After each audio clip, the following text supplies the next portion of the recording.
Imagine there's no heaven.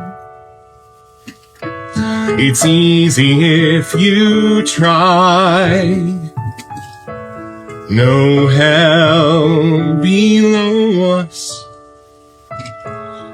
Above us only sky. Imagine all the people living for today.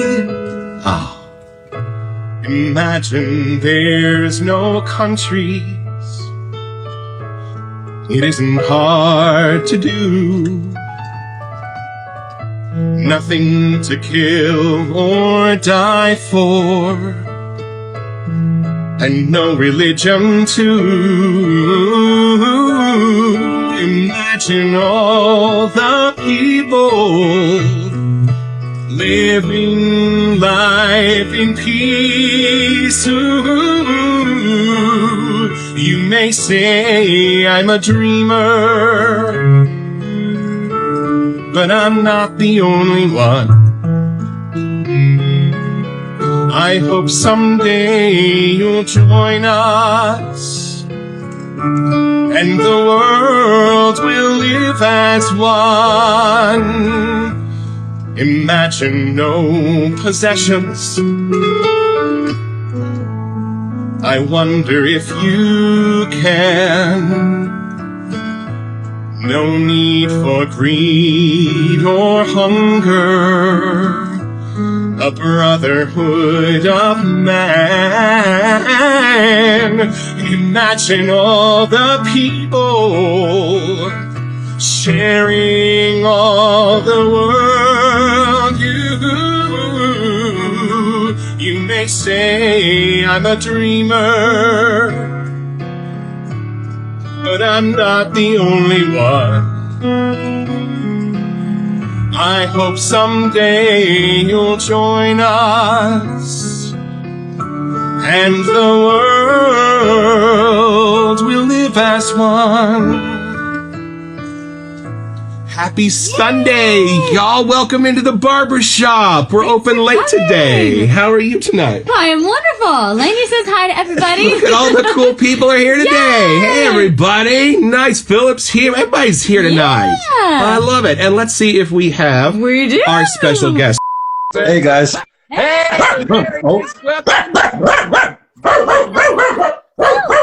You see, Lainey? And MacDuff is here. We triggered MacDuff. Buddy. If she could hear, she'd be barking, but she's She would. officially deaf now, so. Oh, yeah. Yeah. 'Cause I said, hey, guys. So, She did. okay, I heard. MacDuff, we get it. We get it. Thank you. I'm helping, keeping us Dad, safe. I swear. You do have the first question? I think I do. Okay, so we're just going to throw the first question at you because it's apropos. Go ahead. Yes, as one of the most respected and established artisans in the world of wet shaving, we're going to start with a very hard question first. Who is MacDuff and where did you get him? Who is MacDuff? Mm-hmm. MacDuff is my Scottish Terrier who introduced this live stream for us. And I got him in 2016. And then not too long after I started the business, and then I just needed an idea for a name. I wasn't really taking it too seriously at the time. And then, I was just like, how about MacDuff Soap Company? And then for better or worse, that kind of stuck as the name. And then just with the advent of AI, I was actually able to realize having him on all the labels and stuff. So No, that's been super fun. Did you always want a Scotty dog, or that we found you? Actually, my friend had a Scotty, and I wasn't really into small dogs. And at first, I kind of found it really annoying. But then once I got used to the intensity, I kind of fell in love with the personality and the idiosyncrasies of a Scotty, and ended up getting one from the same breeder. How Nice. fun! Okay. My friend Joel just dropped in. He got his new dog today. You did, Joel. did it? And now, let's start here. We shot a review today of Taylor of Old Bond Street. It's a lovely soap. But we know that one of the things that brought you sort of into the artisan world wasn't just the soap. It was the story on the sales page. It was the label on the soap. Can you kind of talk about how all of those other things kind of come together to make up the artisan shaving soap world for you? Yeah, I think the label kind of inspires the scent sometimes. Sometimes the scent will inspire the label, but I'll just have fun on AI, and sometimes I'll come up with something really cool, and I'll be like, okay, I got to see if I can come up with a scent for that. But yeah, I am pretty outside of the world of wet shaving. Even still, I'd say, like, I shave my neck and my cheeks, but yeah, I definitely love the graphic design aspect and the complex sending scent notes. That's what originally drew me to it. Yeah, I think it was PAA, seeing their labels and seeing the retro sci-fi, and I was just like, oh, okay. Because at the time I was just kind of doing hand soaps and, you know, the typical orange patchouli and, you know, all of that. You know, just, you know, nothing wrong with those two ingredients, but, you know, it's been done and anyone can copy that. So I was just seeing all these scent notes I'd never heard of. And yeah, I just, I thought that was exciting and a challenge. So yeah. I do love, I think PAA was sort of what caught our attention sort of at the beginning too. And I love how they just take this hobby of wet shaving and take it to one lane to one extreme, just to be so fun and sort of retro and sci-fi and kitschy and outside the box. But MacDuff's has sort of a different feel, a different vibe. How might you describe the MacDuff's vibe? Well, I've heard it's upscale gourmands. That's what I've been hearing. Yeah, there you go. Yeah, I think just because even from the cologne world, this hobby has introduced me to that as well, because I had the same bottle of Cool Water since high school. So I was never like really into that so much. I am now a lot more. So I think I have different inspirations than a lot of people who are coming from it from a traditional wet shaving. Like, I'd never heard of a barbershop, and I never really smelled an actual bay rum before. Right. But I have made beer and wine, and I like food a lot. So I think that's where a lot of my inspirations come from. Right. Awesome. Nice. So if you could just do like a tiny quick recap for any of our viewers that don't really know, like, how MacDuff's got started. I know it wasn't actually with shave soap. It was with more bar soap or something first, right? Yeah. Yeah, well, it's, I'm sure some of you have heard this story before, but I got really into cooking, and like I was renting like technical videos from the library. There's a great courses series. I don't know if you've seen that around, but they had one for cooking, and then I kind of got hooked onto like self-sufficiency projects because of that, like making cheese, the home brewing, preserving, and then soap was kind of next on the list. And then, I don't know, I was doing that. And then I was like, okay, I think I could do this as a business, naively. Yeah. And then, did that for about a year. And then that's when I discovered the shave soap stuff. And then I wanted in on that. Nice. Yeah. So for some of our viewers that might be finding you for the first time, can you kind of walk us through the MacDuff's product line? Because it's not just shaving soap. Yeah, so I do the aftershaves that are witch hazel and aloe based. I also have started pushing my beard oils and beard balms again, especially since I'm doing the markets, which I did today. I do the bath and body soaps, and I have some diffuser blends, wax melts. What else do I have? I have a minor selection of skincare stuff, like a foot balm, a tiger balm dupe. Not for the shave soap, but just the... I think that would be too intense as a shave soap. Yeah, and I think that's about it right now. I'm going to get into liquid soaps again here pretty quick. A lot of this stuff is inspired by the markets, because very popular online, the wet shaving world. In person, though, a lot of people are very intimidated by it if they're new, right? There's a huge perception that because it's the wet shaving soap, you need to use a straight razor. You know, not even just the brush. So I'm trying to look, no, you can still use a Bic if that's your thing, you know. Yeah. You just need to learn how to use a brush. So yeah, I'm just trying to get a little bit more general, just to appeal to the local crowd a bit more. Same sense and all that. Right. Yeah. So we know a lot of your soaps are inspired by more Canadian outdoors. Is that more where you get some of your inspirations, or how do you take like a scent outdoors and make it into more of a soap or something that you can use for your shave soaps and stuff? Well, I mean, there's a couple easy lines to draw on that. Like Kananaskis Explorer, great camping spot, so it's pretty obvious you would do an evergreen scent. Icefields Parkway, if you've ever heard of that. Outside of my shave soap, that's a beautiful drive. And yeah, it's even in the winter, it's just amazing. And the whole Icefields thing, so mint scent. So that's a pretty easy one. Old Strathcona, that one is because Strathcona was a town that existed outside of Edmonton, and then Edmonton absorbed it. And now we have this district called Old Strathcona. So I thought that would be a good scent for traditional, old school type things, and that's why it's my barbershop scent. Yeah. We don't have that one. Yeah, no. But there's still more MacDuff's for us to find. Oh, yeah. That's my main business model, is tapping that FOMO.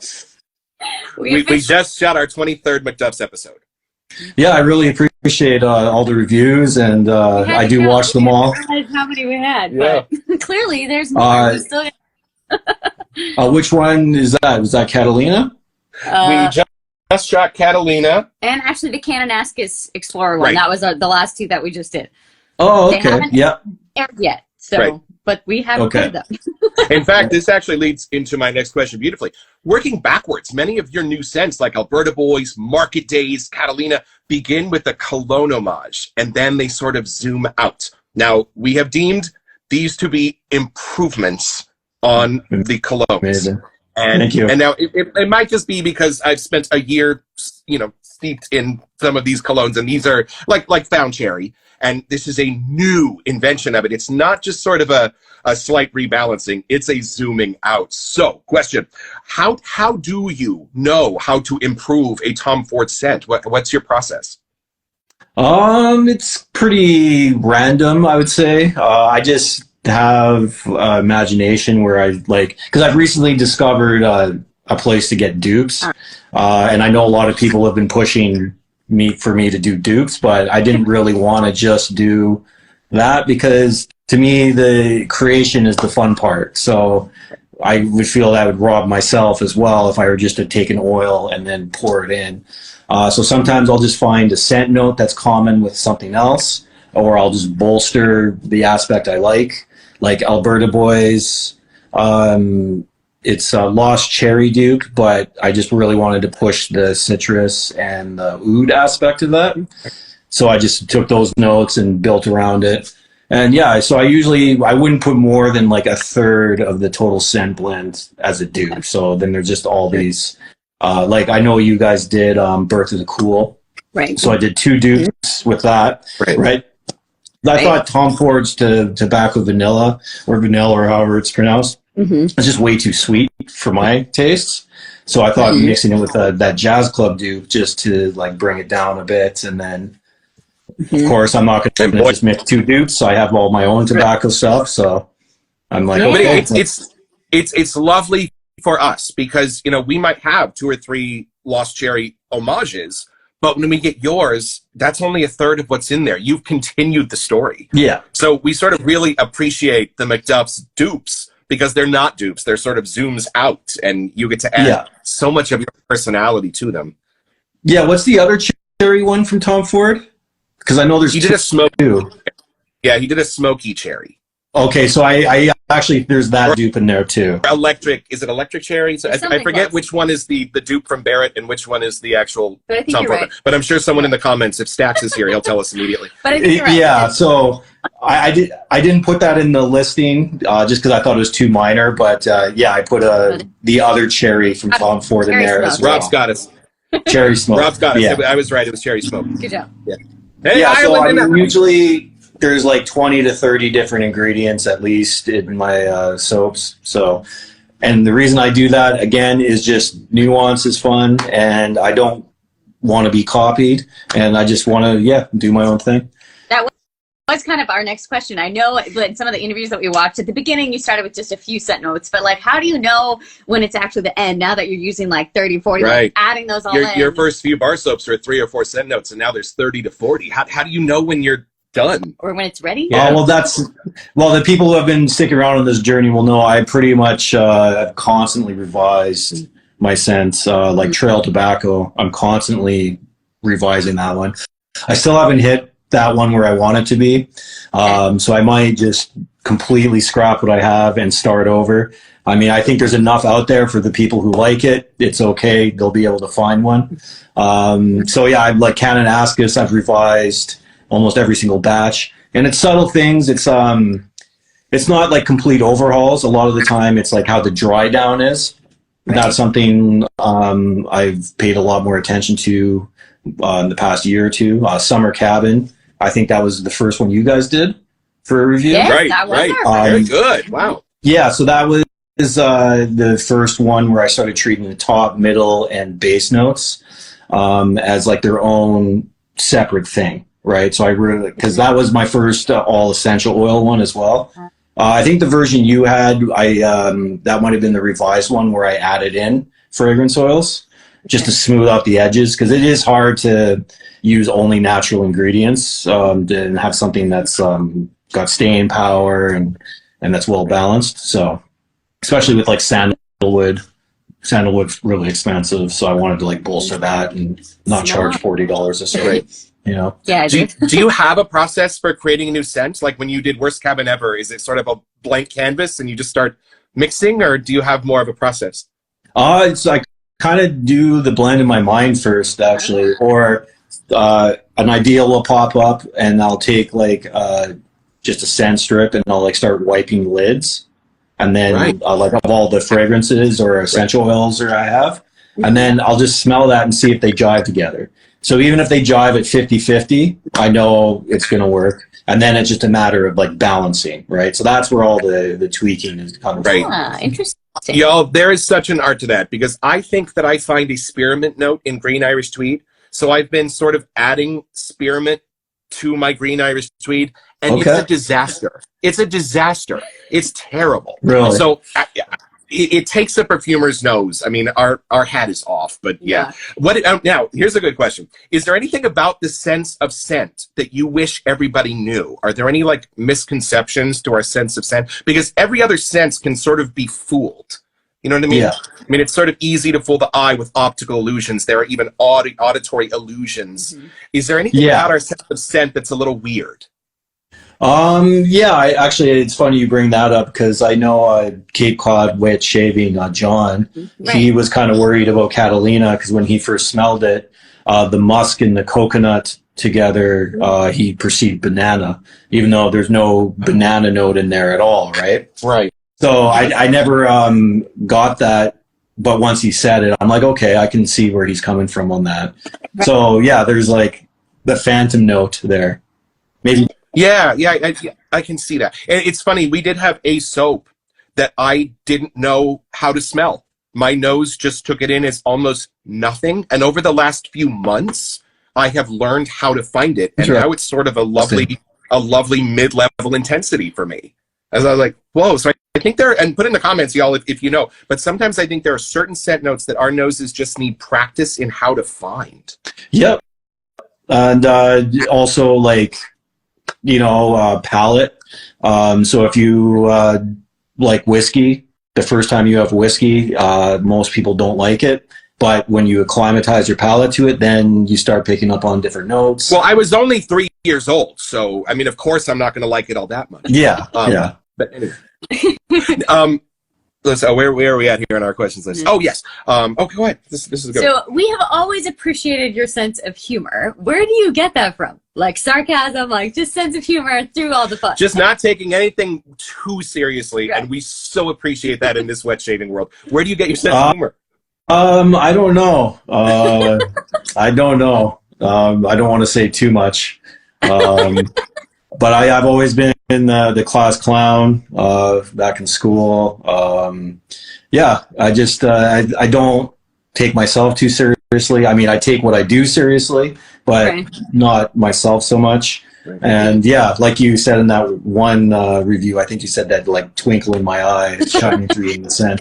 And yeah, I definitely have that sometimes, the mischief. Nice. So if we had, as we often do, a newbie reach out, what might you suggest from the MacDuff's lineup for the newbie, and what might you suggest for the more seasoned shaver? Well, aside from scents, do not bloom my soap. I've gotten some angry emails from people who have done that. So I put that on the new side labels. I'm like, do not bloom. This is a soft soap. We know because I know it is an outlier. He rocks club loads, but he uses a spotter. Yeah. Sorry, I just got a notification that distracted me there. But yeah, in terms of scents, I would say anything new. For go for what's ever new. I think white saffron is seriously underrated. Oh, we need to get that one. Yeah. It's on our list. Yeah. We talked about that. Yeah.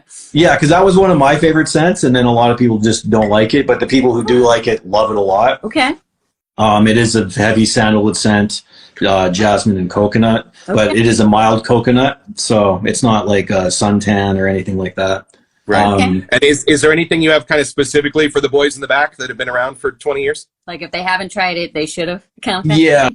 What else do I have that's old or hidden? I think more beloved by the veteran, maybe. Pardon me? Beloved by the veteran shaver, maybe. Yeah, I'm not sure. I just have so many scents, I lose track. I do want to come back to Dark Sky Preserve. That's one of my favorite scents. And would you please tell our American audience what is a Dark Sky Preserve? Because this is fascinating. Yeah, so it's areas where there's no light pollution allowed, and that's it allows for stargazing. And you can see the Milky Way and stuff like that. There's one right by Edmonton, about 40 minutes away, called Elk Island National Park. So that's the Alberta connection. But I'm pretty sure they're all over North America, right? Do you guys have one? Or? We call it the Mojave, and nobody wants to go there. Okay, yeah. Yeah. I mean, you can find spots, but it's not intentionally. Right. We don't set them up for that. It's like you kind of got to hike up into the Sierras or something, Yeah. Yeah. Oh, Angelo just brought up a couple of good scents. Cream soda from the Razor Company. People really like that. Now, people in America say that does not smell like cream soda. Is ours different? Yeah, I don't know. It smells like the cream soda I had as a kid. Way better. Yeah. Yeah, I mean, I think I guess technical cream soda is just like vanilla juice, isn't it? Right. Yeah. Basically. Here it is. Yeah. Here it is. Yeah. So in Canada, we have Crush. If you've ever heard of that, it's got the neon colors. Okay. Oh, okay. Yeah. So it's more of the cream soda that they did. Mm-hmm. Gotcha. Okay. And then the other one that's great is Birch and Root. It's like a natural root beer scent. So not too sweet. Right. So that's another thing I always try is like, I always try to have a restrained hand when it comes to the gourmand notes. I think that's what you guys have picked up on. And like, I don't like going too far. I like that hint. Right. Because it's very easy to like, oh, sorry, go ahead. No, just a suggestion of a gourmand in there. Exactly. Well, it's such a beautiful balance because it's just enough to be like inviting, but it's not enough to make your mouth water. Exactly. Yeah. Oh, here we go. Oh, good question. So recently you just dropped your V5 base. What's kind of been the journey finding your base as you've been going? Like now that you've had a few more years under your belt in the shave soap industry kind of side, what led you to this newest version? Just trying to keep the cost down. It's a economy decision. Gotcha. And also just economy. It's still wonderful. Yeah. So that's not. I would have never known that was your intention. We kind of perceived it as an upgrade, Sean. Yeah. Yeah. I mean, it's the actual soap itself is identical. Oh, God. So there's no changes there. It's the additives. I just got a little carried away with the additives. Okay. And there's a lot of redundancies in there, like things that are offering the same function. So just in an attempt to like simplify my processes and being able to order larger quantities of one ingredient rather than like three. Right. So it's mostly the additives. That's why I really don't think you're going to notice a huge difference between V4 and 5. Yeah. And I have been experimenting with different lye ratios as well. So there's going to be some inconsistencies with the solidity of the soap. Some are going to be softer than others. Okay. It's not a new base. I'm just also doing bigger water discounts, especially with this heat.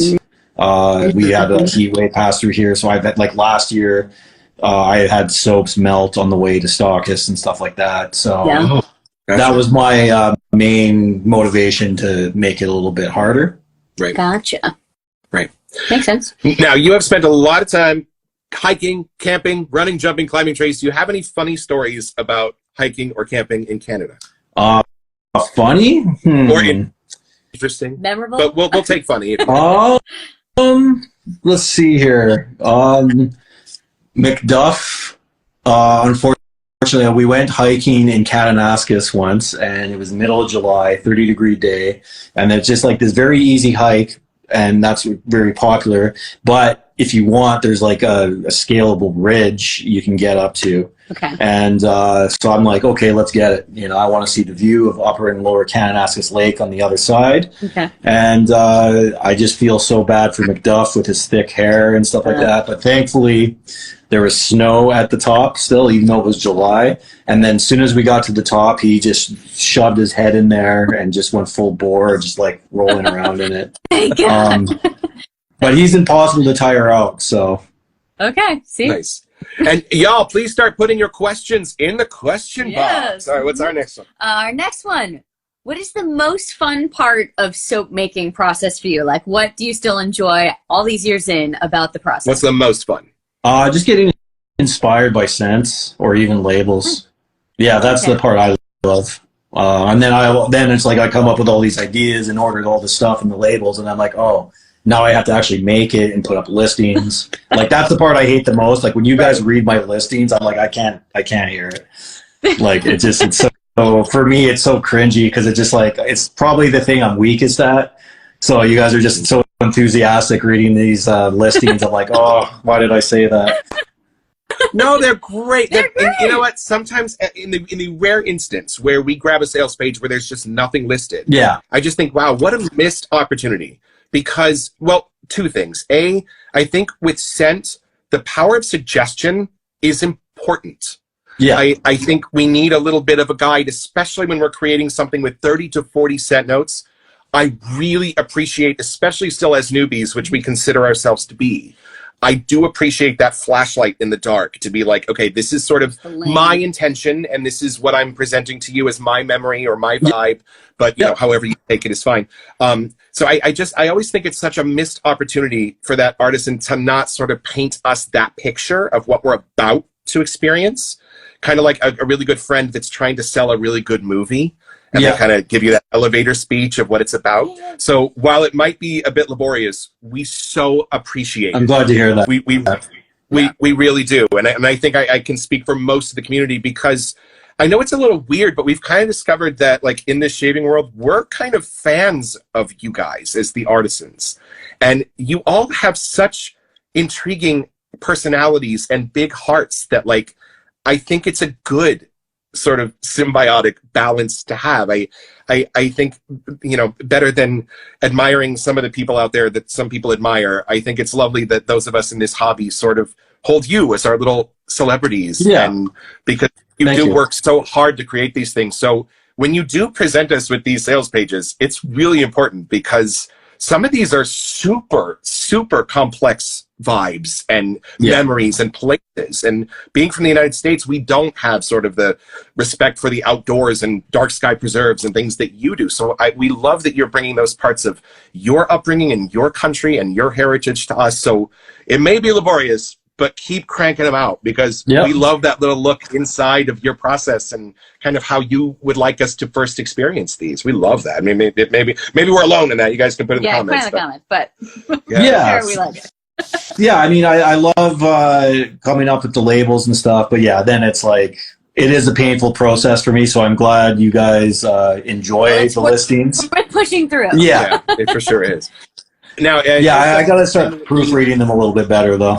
Then I won't cringe so bad when you guys are reading them out loud. Well, you know, it's funny. There was that one note where it said tonic bean, and we were like, "What's a tonic bean?" And we couldn't find it. Oh, yeah. A little bit later, I was typing up a placard for the episode, and I typed tonka bean, and it self-corrected it to tonic bean, and I went, That's what happened to Sean. That's what happened to Sean. He typed it right, and it just auto-corrected on him. So that's probably what happened. We'll blame the AI. Yeah. So here is something with apologies that I ask everybody, but I get such fascinating stories. Have you ever seen a ghost? No, I don't think so. No. Although the person who I'm renting right now, and the person who lived here before me passed away in the living room. So I don't know. He was old. Sorry? To be determined then. Right. You know. I've seen doors close randomly. It could have just been the wind, or it could have been the old spirits. No, that totally counts. I'm putting that in the yes column. All right, let's move on to some musicality. Well, I was just going to say, like, maybe with your performances in random places, like some of those. If we'll watch in the background. If we see any like silhouettes walk by, we'll tell you. Yeah, he wanted to so we kind of know a general, but need your official answer. What instruments do you play, and then how did you learn music? Like, what got you into that side? I mostly play guitar. I also play bass. I play a little bit of drums, and I can kind of hack my way around on the synthesizer. But synthesizers do most of the work for you. Yeah. So, Melody, yes. Yeah, there's the answer, Melody. Their Melody. Yes, he has. There you go. So I started playing when I was about 10. It was an end of the year school party at grade 5. And then I had like a peripheral interest in music, not really anything great. And then somebody was playing Nirvana, Nevermind on the CD player. And it was just something about it was just like a lightning bolt and my brain went off. And I'm like, I have to be able to do that. So, and then ever since I've just been playing voraciously, and I even played full time for a few years. So I am loving how many musicians are in the Wet Shading world, and Sean has suggested that maybe if we were really nice, he will play something for us at the end of our live here tonight. We have some community questions. Oh, yes, should we take a look here? Let's see. Got distracted here. Okay. Number 1. Shave supply into another BlackRock order, please. Oh, bully. He wants you to bully Shave Supply. Bully Shave Supply into another BlackRock order, please. I don't even know the BlackRock, and that's fun. I don't. Oh, yeah. Clearly need that. Okay, that's Gareth and I. We both love Vancouver Island, so a good. That's another thing to go back to a prior question. A huge, like when I'm doing a collaboration, I'll try to get a story out. You know, so like because I want to make something for them specifically, especially with Gareth. He's been really open to that. I ask, well, what's the story behind it? And when you have a good story, that can really help guide what the scent is going to be. Because I know BlackRock is very unique, but, Vancouver Island's unique. You got mountains, you got forests, you have lakes, even rainforest, and then the ocean. So let's throw all those things together, and then that's where BlackRock was, because it's like a sea salt evergreen cedar scent. So it's very unusual. That sounds fun. And everybody, would you please bug Gareth? We are trying to get him to do a live with us this month, so please tell him to say yes. He can do it. And Angela would like to know from the Shave Arcade, if you could go back in time and jam with either Jimi Hendrix or Bo Diddley, who would you choose? Jimi Hendrix, for sure. Yeah, right. Are you experienced, Angelo? You should know this. Yeah. All right, let's see. One more question from Mr. Rob Fagan. Will we see MacDuff's deodorant and/or shampoo or conditioner bars in the future? I never say never. Right. So here's a little insight of what the challenge is for a business owner. Is usually, and I'm sure the other artisans in the chat can attest to this, there's the desire to do everything yourself. So I'm trying to get away from that. And so if I were to do those things, and as difficult as it is for me to not just like, okay, I'm just going to like become an expert on deodorants and watch like 10 YouTube videos and do all the research I can. If I were to offer new products like that, I would definitely outsource it. Like obviously I would be in control, but this is like, it's a tough thing to come to as a business owner when you start delegating things, but there's only one of me, so I can only do so much. So like I can't become an expert on deodorants right now. Right. So as much as it pains me, if I were to do that, I would have to what's called white label. Since you're doing all the things, you have to be able to split yourself out wisely to get the essentials done. I get it. But you know, there is interest apparently. Should you go that route? Yeah. Do we have one more question? Oh, no, wait. Oh, yeah. Okay. Oh, we were delighted to learn that while you are one of the coolest guys in the wet shaving community, that you also share my love of Star Trek: The Next Generation. Is it also a love of all Star Trek, or specifically that one? I like Star Trek: The Next Generation, in the sense that it's kind of like a cozy blanket show. But I also like the original series. I like DS9. I was just watching Strange New Worlds, and that's not too bad.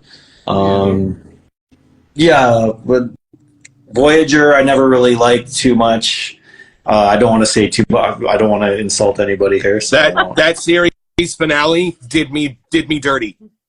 And then there's Enterprise. We want Enterprise is to see Naomi on the beach. That's what we want.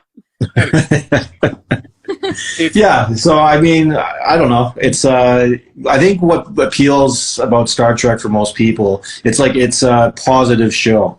And that's kind of where I don't like the new takes as much, where it's like everything's dark and gritty, and you know, like that's not why I like Star Trek, you know. It doesn't need to be like Star Wars. I think that's why Gene Roddenberry created it. He was like, I want to show a society where they have figured out how to live in peace. Yeah. Where they don't need money, right? Yeah, and it's a cozy blanket show because of that. Right. Yeah. So do you have a favorite episode? I like Chain of Command because I am on Jellicoe's side. Jellicoe was just trying to get that ship in war shape, and Riker was just kind of a petulant brat, you know. So Agreed. Riker looked really bad in that episode. So ever since the beard came in, we had problems with Riker, I think. Yeah. Ever since he left the wet shaving hobby, Riker had problems. Are most of your clients Canadian or American, or is it just because you're doing the markets now, like you're getting more specifically on the Canadian side? Because we saw that you do in-person deliveries. Yeah, what team is winning, Sean? Definitely Americans. Oh, yeah. Hey, go team! USA! Okay. That's pretty cool. I mean, I do get Canadian sales, and like I was mentioning, at the markets, the shave soaps, they don't do that well. I mean, they draw attention, so that's why I have a nice display for it. But in like, it's typically the hand soaps and beard oils, beard bombs, easy, accessible stuff. I have gotten a few people into it, but it is pretty rare. It's not the common thing. So as far as wet shaving is concerned, it's definitely United States. You guys, number one. Thanks. USA, number one. Yeah, we're good at that. We won't ask you what your favorite cabin is, but what's your favorite season? My favorite season is definitely fall. Yeah! Okay. So I kind of answered our question. Autumn cabin, y'all. Just saying. When you make your batches of soap, how many are in your batches that you do? About 120 per batch. Okay. Nice. And it's in a massive turkey crock pot roaster that I'm still using. Never thought my life would revolve around a crock pot, but here we go. Hey, as long as it works, keep it going. That was one of the things that made us know we were in the right place. As one of the artisans said, y'all, 99% of everything you put on your face has been in a crock pot in somebody's kitchen. And I was like, that's awesome. That's awesome. I love it. Yeah. I love that somebody's kitchen had to smell like Joop for 3 days. You did. All right, let's see. We were watching you talk about how you use AI to create some of your artwork. Can you talk about that? Because it's in a much different way than most are using it, I think. Yeah, that's where inspiration comes in. When you have an idea in your mind and you just do everything you can to work mid-journey to kind of get out what you're looking for. Sometimes it will take the lead, but I definitely try to do something completely original. And like the latest batches you've seen, I spent like 2 months, way too much time on it. But it's definitely appreciated, though. We can tell. They don't look like AI. They don't. So you really, whatever time you put in, definitely has like your signature thumbprint on it, which is very cool. You can tell that you used it as a tool, not just a genie in a lamp. You know what I mean? Yeah. Yeah. I'm glad that's come across. Yeah. Right. But it does seem like, I think with your music background, like what you'd want on like the cover of an album or something, like the way that you put your time into the labels, it really shows, because it does have that kind of sets the tone of the soap or the scent that we kind of are going to get. So it's a nice little way to see visually what you're trying to create. Yeah, exactly. And sometimes that label will inspire the scent, you know? Okay, cool.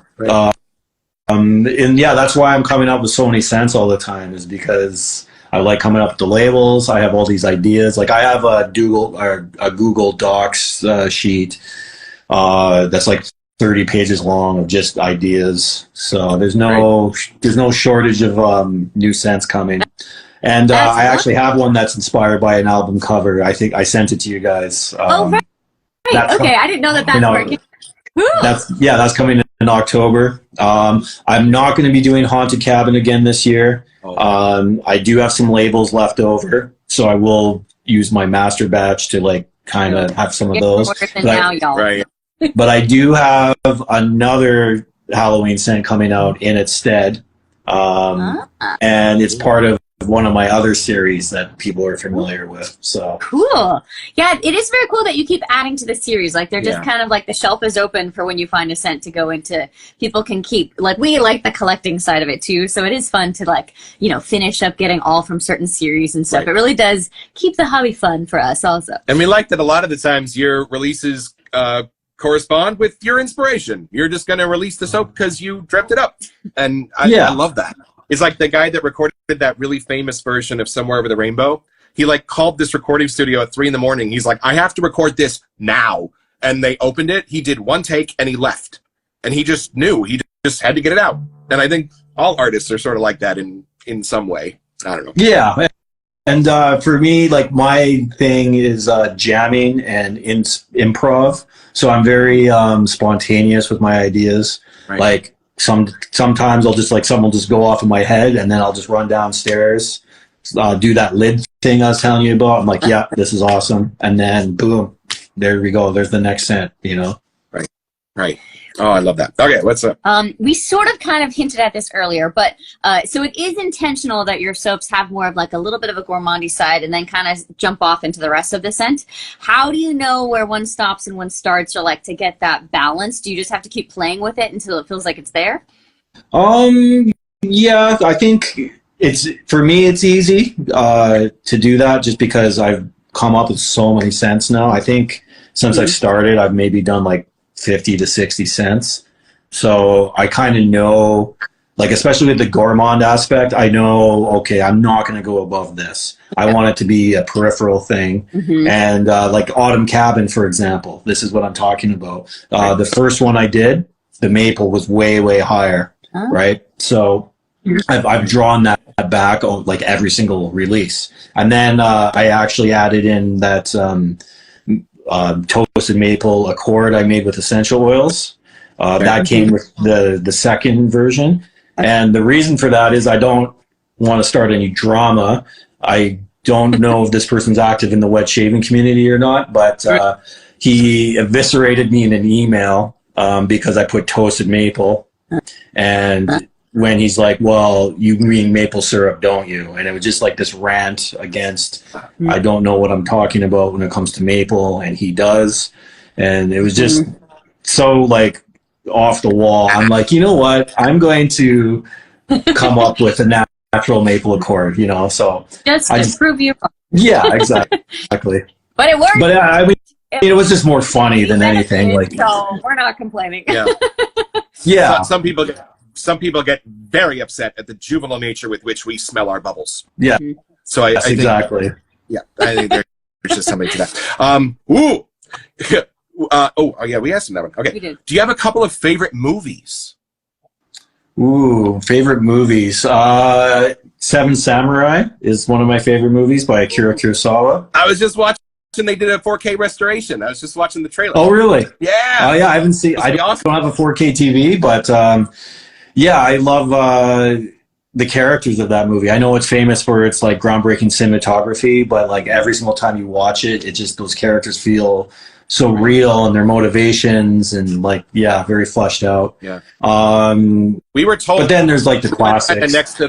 We live kind of next to the Pixar place, and we were told that A Bug's Life is a retelling of Seven Samurai. Oh, really?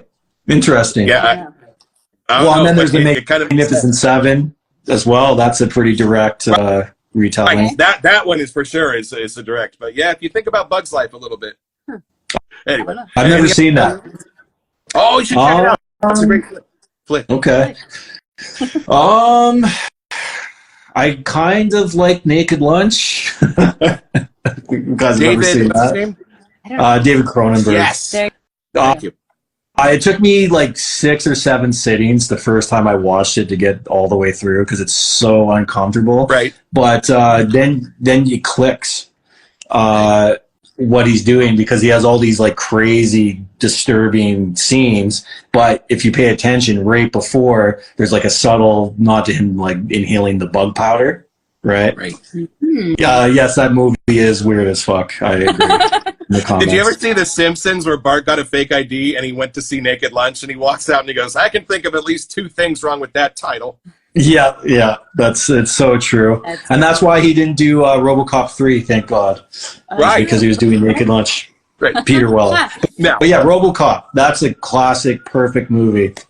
Perfectly paced. Hey, what are all your favorite movies in the comments? And if you have any last questions, put them in the question box for Sean. What is your most out of the box sense? Yeah, is your there most one that just like the came box. from nowhere? What's I don't know. I think I think you guys should answer that. What do you think is the most out of the box? That is actually probably not the easiest question I got. Right. Because I feel like as soon as we smell yours, they're like, oh, that has a MacDuff thumbprint of like,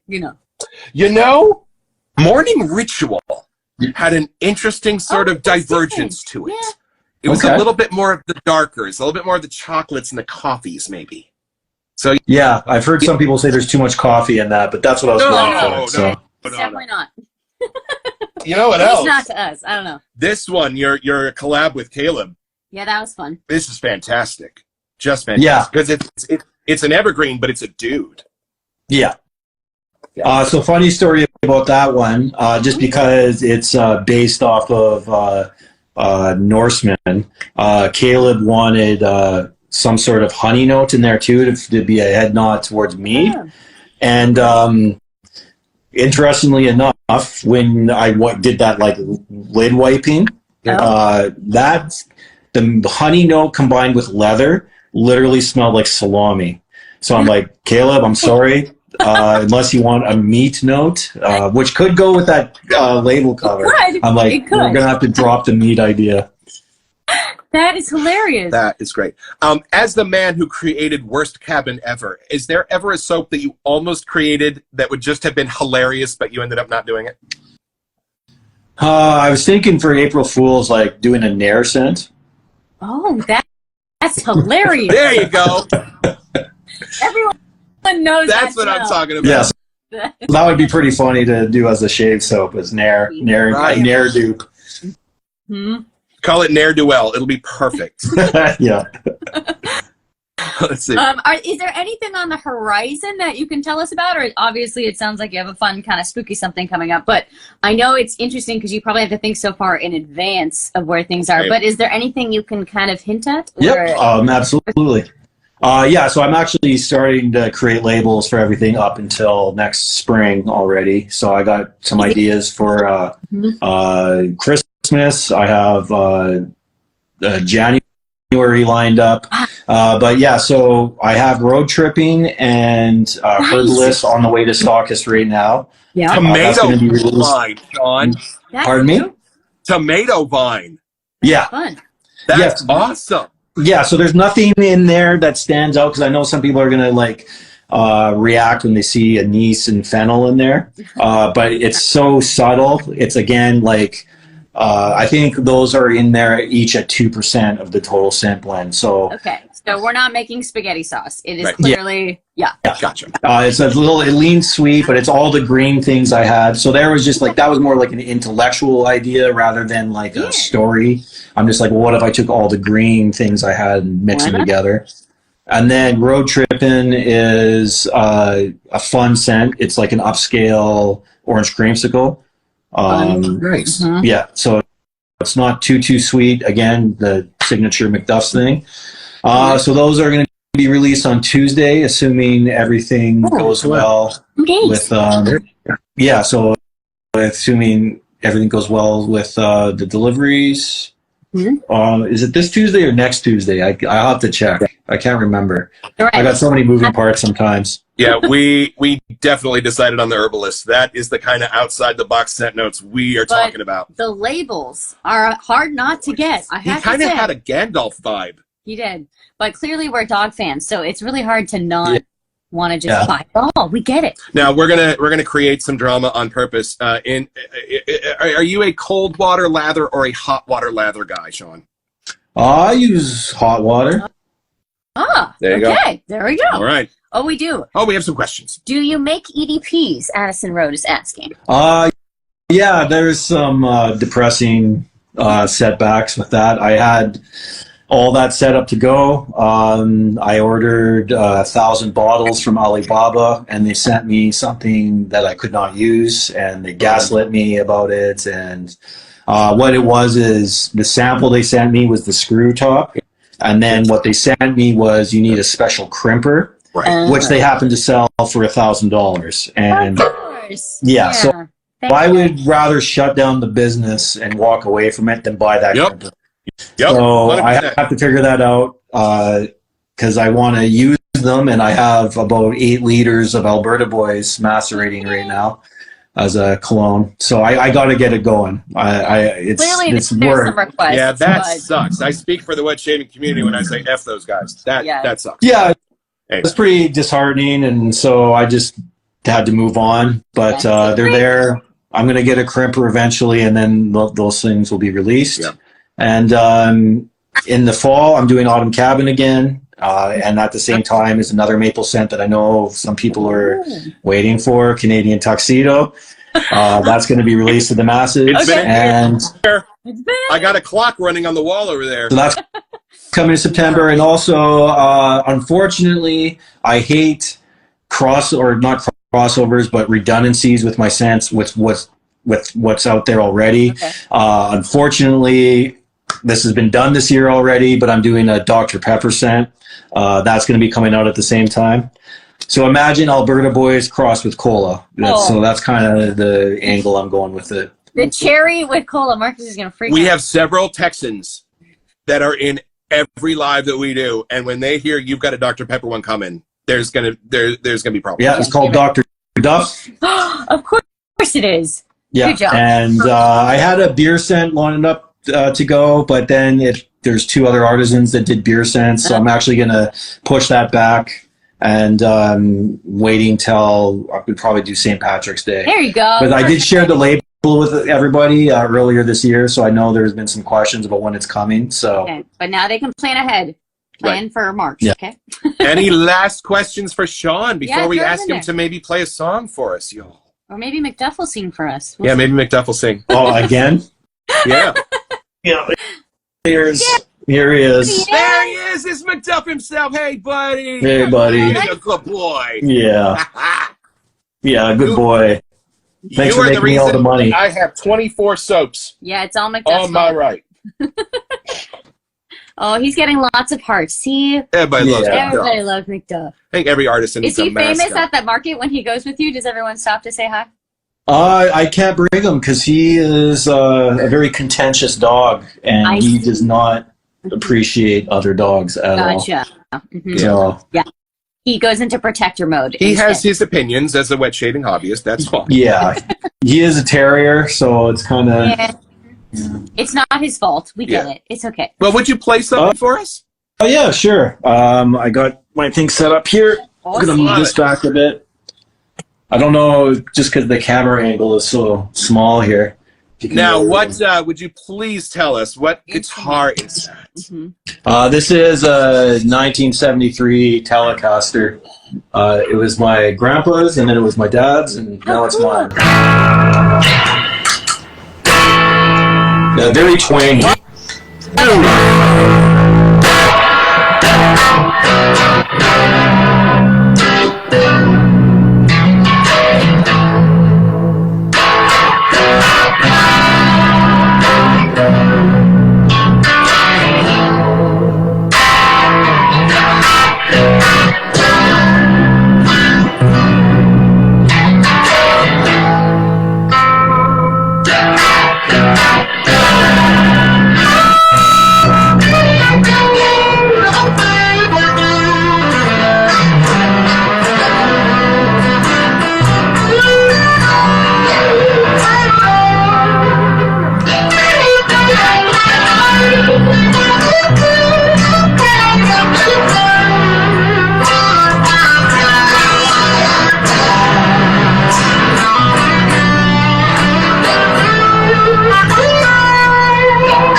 it. Wow. I was about to say he's not even phased. Wow. That was his finale. That is fantastic, man. Who taught you how to play the guitar? Self-taught. Oh, cool. Wow. Okay. Yeah, Metallica. How long have you been playing? Since Right. that's what you Since I started was when you were 10? Yeah, so I'm turning 41 here in a couple of weeks. So So they can 31 do years. the math. Right. Yeah. Oh, that That was perfect Sunday vibes, man. I is was feeling it. very cool. We got 4 more minutes. Can you do one more? Yeah, sure. A little improv, whatever. All We right. will.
Yeah. Wow. Wow. There's lots of comments you couldn't Yo. see, but they all loved it. Yo, This guy's living that's the dream. fantastic. But yeah, so played full time, lots of different genres. I was actually just offered a gig as a rhythm guitar player for an Elvis tribute band. Cool. I had to turn it down, though, unfortunately. It was touring, which is hilarious. So I would have been part of a touring band, but I would have had 3 weeks to learn 90 minutes of Elvis songs. And I'm just like, well, there's just no way, because I don't even In know. your spare time. Yeah. Right. Yeah, I don't Although, even know. So, if they had those brass players and the sweet inspirations, like if they did the whole Elvis shebang, that might be a cool gig. yeah, it's there's 10 people in it. So, Wow. but yeah, I mean, like the idea of it's amazing, but I just, Right. and plus I would rather just make my own music now, because that's kind of, That's what I was going to ask. Yeah, Like, you if should do the soap tour, the MacDuff's, There you go. the cabin tour, 2024. You can tour with music and Right. sell your stuff. It'd be Right. great. You got music during the show, and you can sell the soap in the lobby. But that's good. That Yeah. you've done sort of the gig thing now. Like when you play, you can play for you and enjoy it. It's not like you have to kind of cater to the event or Right. gig or something. So well, I do live to play live, so that's amazing, but I just prefer it if it's like a creative thing rather than just covers, you know. Right. It's just not enough for me to just, manually play the guitar. I like right. to create and stuff like that. And, Or rearrange. yeah, I play bass. Pardon me? Rearrange the rest of your life to make those events happen. Yeah. And I actually started playing live again, but as a bass player, interestingly enough, and that's been a lot of fun. Just a completely different role and different side to music, and yeah, Right. No, like, it's nice to be able to control the guitar players, because like I'll just play different notes and they can play whatever chord they like, but it doesn't matter if I'm playing a certain note. So that's fun. Did you have any questions for us before we kind of sign off tonight? It is a conversation. Just in Yes. case. No is a perfectly acceptable answer. Yeah, it's you guys. You guys seem pretty high achieving to me. You guys are both business owners, or right? You do your Pilates. Well, no, I run a small vocal school. I was a choir teacher for 25 years, and I've been on stage since I was 8. So once I kind of figured out that I needed to learn how to sing, I met some really inspiring people and kind of figured out a few things about singing that were some giant misconceptions for 20 or 30 years. Like the diaphragm, you can't support from it. It's a muscle of inhalation. It has very little to do with exhaling. So there were just a few misconceptions that sort of made their way into the singing world, like over in the 80s and 90s, before we had the internet, before we had YouTube, before we had people that could sort of fact check a lot of that stuff. A lot of that wasn't real legit. So I kind of started my voice school just kind of out of necessity, because there's so much live theater around here in the Bay Area that there were so many people that kind of wanted to kind of take that next step into learning how to sing more legitimately, and so that there's no strain and there's no stress, and it's easy and it's fun, it feels good. And then Sarah has a dance company that she started, and she's a Pilates instructor. Yeah, so I always kind of like the artsy side for me was all dance stuff, and then later on I found Pilates, which is kind of more of what I teach. But I also am a teacher trainer for the hub is in New York. It's called Power Pilates. So like if you wanted to get certified in Pilates, I can certify you through their course. So I kind of do a little bit of the teacher trainer side, training other teachers, but then I really also teach clients of all ages and sizes, which is super fun too. And those are kind of the people that Joseph Pilates worked with that started all the schools that she's now working with. So that's kind of cool. But we wanted to find something we could both do. Yeah. So that led us this route. I used to play, I was a child of the 80s, so I used to play a lot of video games. And so like, I don't know, 4 or 5 hours a week I was playing my video games, but video games are crappy now. And they're really expensive to keep playing now. And knowing what I know about computers, it got really frustrating. So I thought, why don't I take that time that I'm sitting in front of a computer creating things, and let's make a show, and let's do something together, and let's bring our combined experience and sort of, I guess, ease in front of a camera to something really fun, but to something that can stay fun.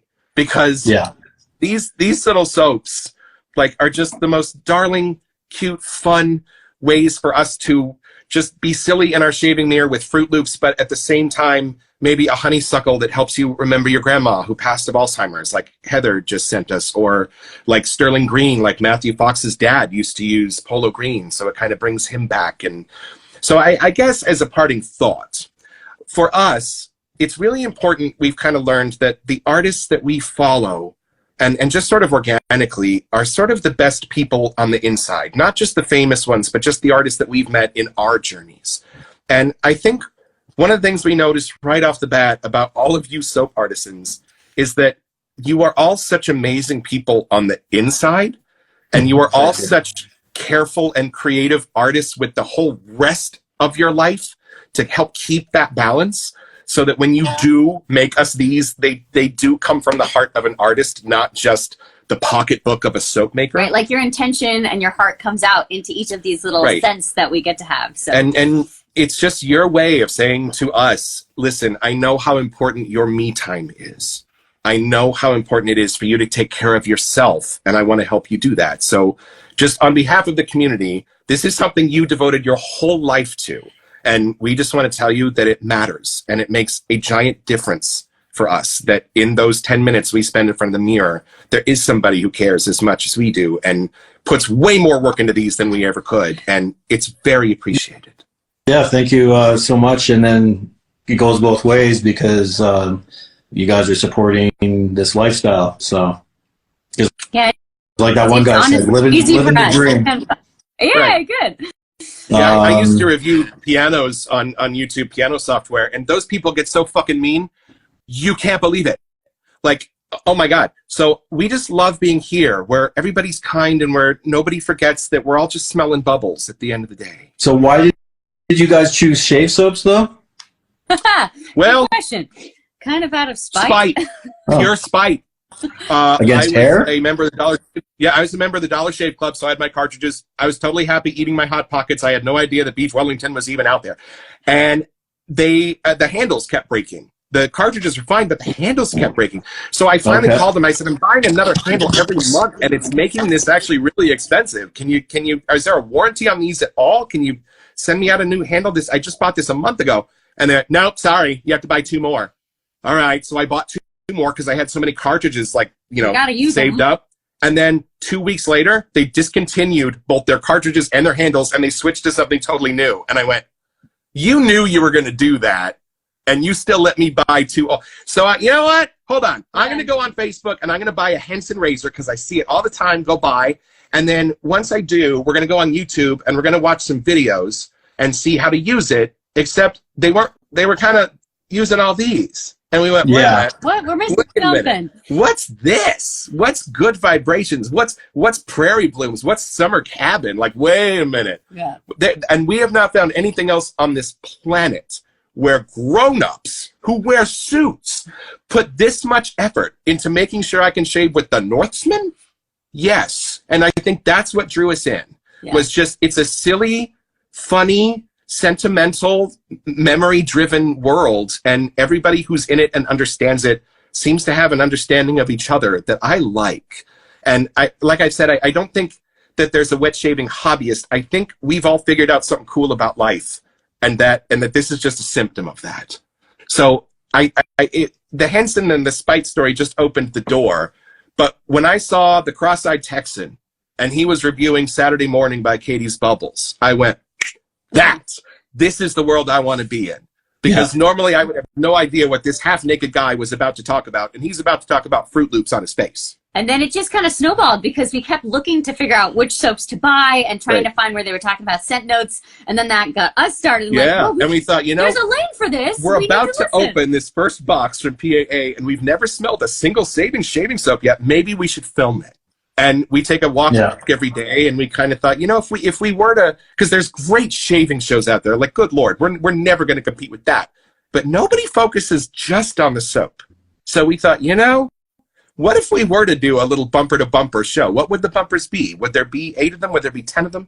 What would there be? And that way we would only need to shoot 2 or 3 minutes at a time. We could kind of just shoot it live, just kind of took off from talk there for half an hour. And I don't know, just I like her an awful lot, and so just kind of something to do with her. And we always liked scents too. Like we really would try to. We tried to make our own candles. It did not go well, but we do like. I think the other side of our artists, we like having that sense of scent to add into it. So it just kind of connected on something that was new to both of us that we could learn together. Because he's good at his side of art, I'm good at mine. But it was like that one thing that we could start out new together, which was kind of fun. So who does most of the video editing?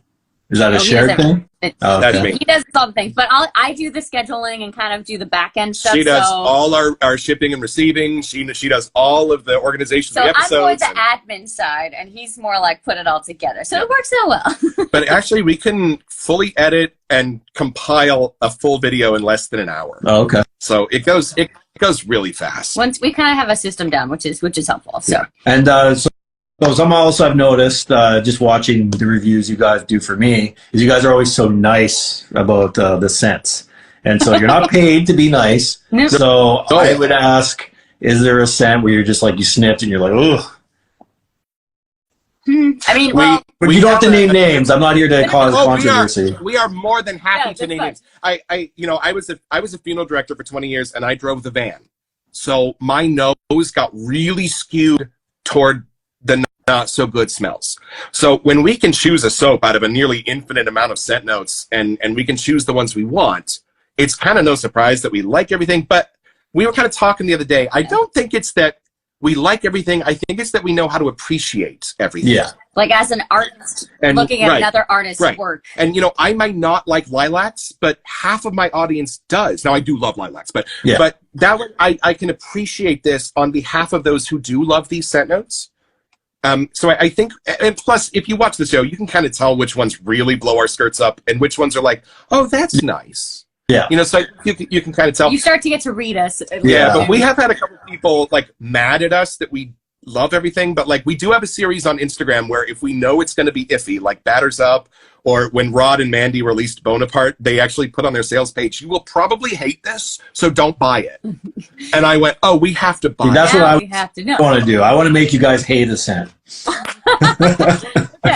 If one shows up, if we'll you know. see your soap on Instagram, you'll know you're in trouble. Yeah. Because we do the iffy soaps dead live here on Instagram. Yeah. So, but it is interesting. Like I think because not that we're trying to be nice, but we're trying to portray the scent to someone else that we think would enjoy it. Right. That we want to try and translate what we're smelling out loud. Right. So sometimes it takes us a while. Even we'll come back on how it shaves after we've spent more time with it. Right. And then we'll start to be able to know like kind of where that scent actually really does sit in our tier of things. But we don't we don't ever really pick favorites.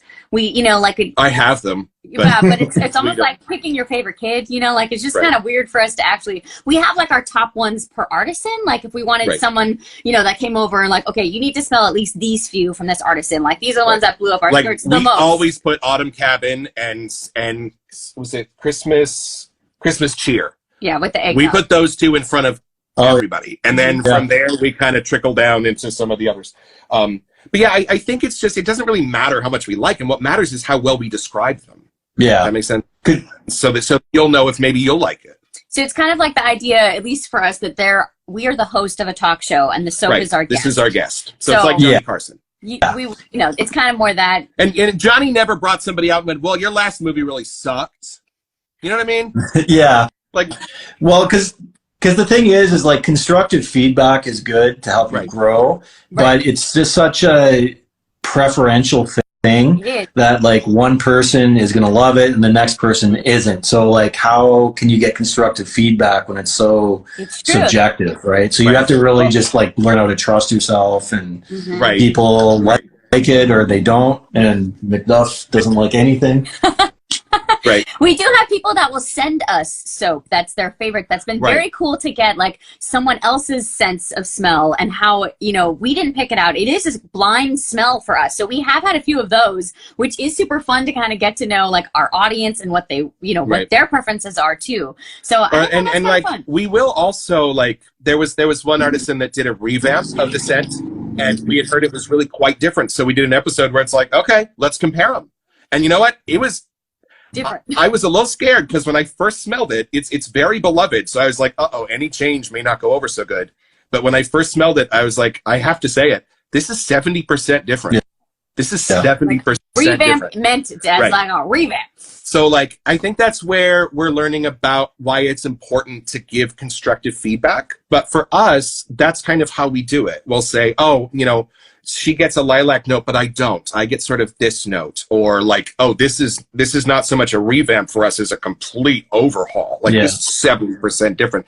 So it's just sort of, I may not be right, but I'm sort of betting on the fact that it's more about how well we really describe them, because everybody's nose is so different.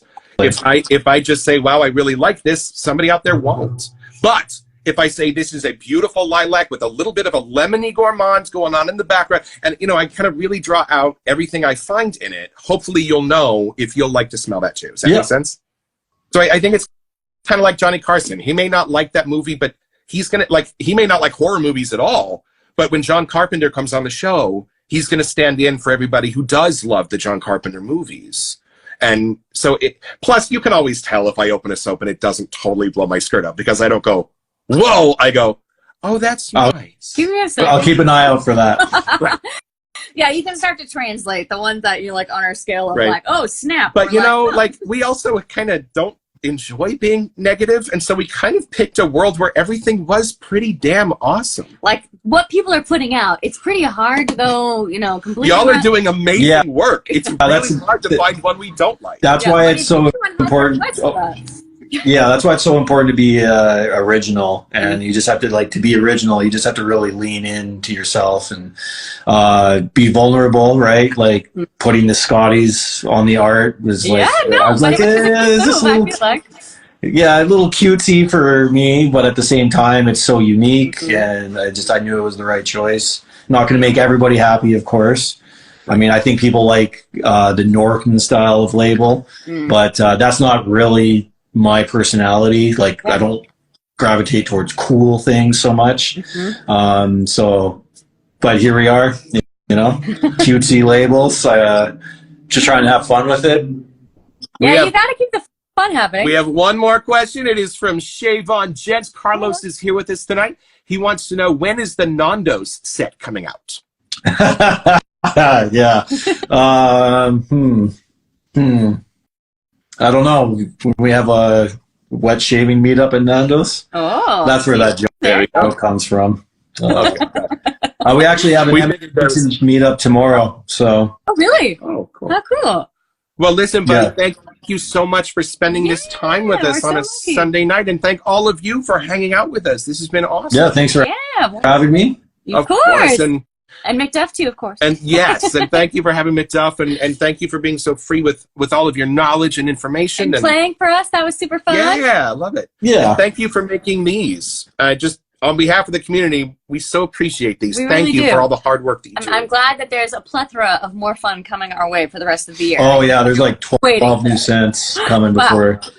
I don't know if I'm going to do any redundant scents from last year other than Autumn Cabin and Bad Santa, just a heads up. Okay. I just, because like what happens is if there's stragglers at the stockists, that tells me I shouldn't put out more. Gotcha. Yeah. And plus, I always have looking forward, so I don't know if I'm going to be doing that Santa's series trilogy again. Okay. Right. Christmas Cabin is definitely not coming back. Okay. Because I still have 15 of them, so I'm not going to. So that people want them. Yeah. However, there is another series I do that is going to see a Christmas release as well. So strap in, people. And I was actually also bugging Sean a little bit to maybe with his new Cologne homage series, throw a little Green Irish tweed in there for us. So put your votes in, y'all. maybe someday. Yeah, that's if I were to do that, like I said, it would have MacDuff in a kilt on the art. So the Scottish tweed. So if another artisan comes up with that, they stole it from me here. There you go. You heard it here. Mm-hmm. I think you'll have a line out the door. I think that'd be an awesome one. For sure. Hey, thanks for hanging out, buddy. Maybe we can do this again around Christmas time. Yeah, for sure. That's good. All right, thank you so much. Give MacDuff a cookie for us. I will. Okay. All right.